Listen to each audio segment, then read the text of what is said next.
Hey, how's it going, guys? Political Spatula here, back at it again. I've been wanting to take a look at Hassan Piker for a little bit, and so this showed up in my feed. I've watched it a couple of times to kind of do a little bit of research on some of these things, so I would like to go through it with you. Abolish the Electoral College, replace the two-party system with a multi-party democracy. Expand the House of Representatives, implement proportional representation, and ranked choice voting in all elections. And they're not even like fucked up things at all. They're just good things. They want to tax billionaires. Can you believe it? And it's like, yeah, no, that's awesome. So I don't really think he knows what he's talking about there, or he doesn't really fully grasp what he's talking about. Because the Bolsheviks and Mao made a lot of the same promises to their people and the revolutionaries that fought for them, and it turned out incredibly poor for them, where quite literally the opposite of what they wanted to happen happened, where the Bolsheviks didn't pull out of World War One.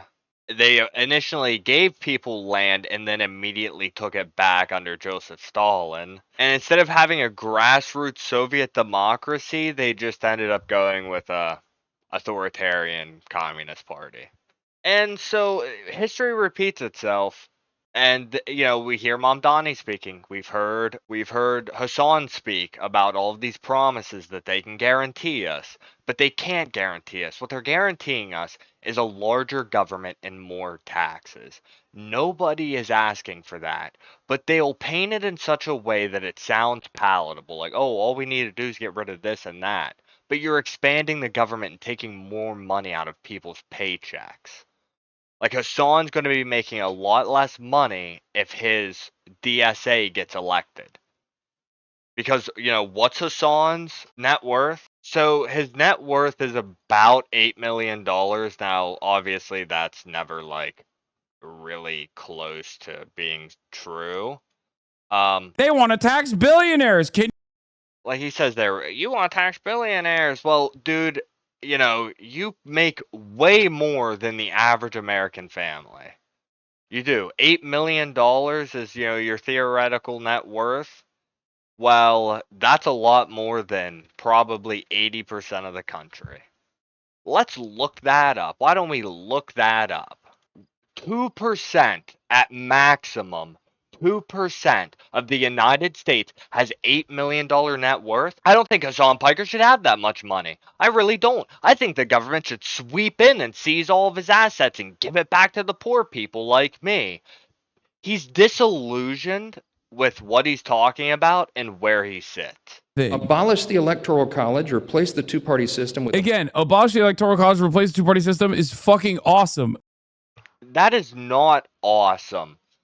Do you want our elections to be completely screwed like Great Britain, where, our president would be getting impeached every other year because 5/6 of every other party doesn't like him and nothing ever gets done and they have rampant crime over there, etc., etc. And nothing ever happens in Great Britain. Those people are living really bad lives right now. And abolishing the Electoral College is truly stripping the voice away from smaller communities. All of that goes to the fucking CEOs. These liberal elite dipshits that went to Harvard, that went to Yale, so they can sit on these fucking corporate thrones and take all of your tax dollars and fund their lifestyle in these liberal elite cities. Imagine if we had accountability.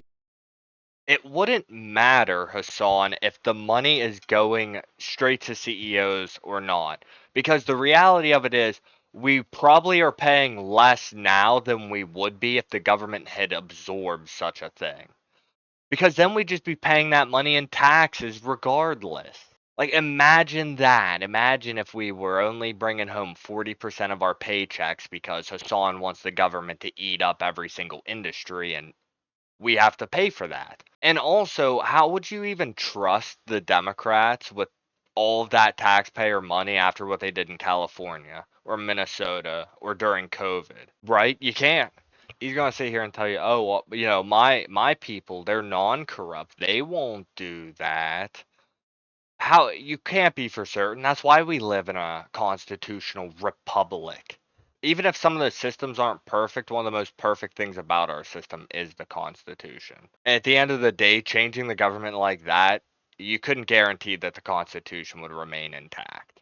End all military and economic aid to Israel. Prosecute U.S. and Israeli leaders responsible for the genocide. Yeah, Joe Biden. Dude, telling Republicans this means Joe Biden goes to prison and Kamala Harris too? Are you fucking kidding me? Dude, I'm telling you.